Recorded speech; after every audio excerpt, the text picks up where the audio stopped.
నిజమో కథలది breaking news. వడ్లు కొనమని మంత్రి చెప్పినందుకు ఆర్టీసీ డ్రైవర్ పై వేటు.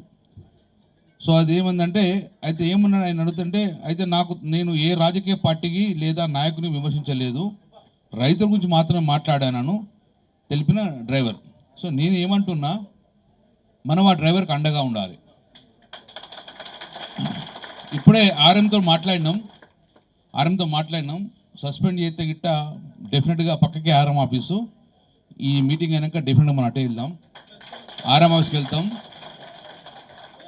ఒకవేళ గిట్ట సాయంత్రం వరకు కూడా ఆ డ్రైవర్ అశోక్ను మళ్ళీ పనిలో తీసుకోకపోతే 100% రేపు జైత్యాలకు పోతాం. రేపు పొద్దున జైత్యాలకు వెళ్తాము, ఆ కుటుంబానికి అండగా ఉంటాము.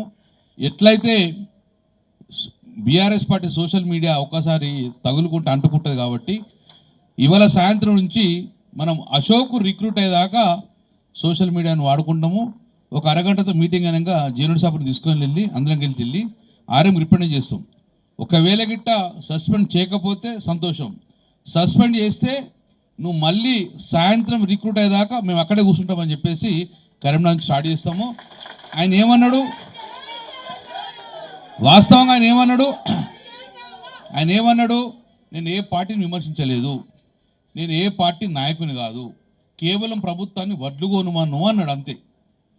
దానికి అంటే ఎవరు మాట్లాడితే వాడిని సస్పెండ్ చేసుడు, ఎవరు సోషల్ మీడియా పెడితే జైలు. అట్లనే మేము ప్రభుత్వం ఉన్నప్పుడు ఎన్ని విమర్శలు చేసిన మమ్మల్ని, ఎంతమంది జైలుకి వేసాం, మనం వేసినామా? సో ఇది ప్రజల మీద తిరుగుబాటు చేస్తుండ్రు, ప్రజలను ఇబ్బంది చేస్తుండ్రు. ఇటు బీజేపీ పార్టీ, కాంగ్రెస్ రెండు కూడా మాట్లాడితే ప్రజలను జైలు వేసే పరిస్థితి వచ్చింది.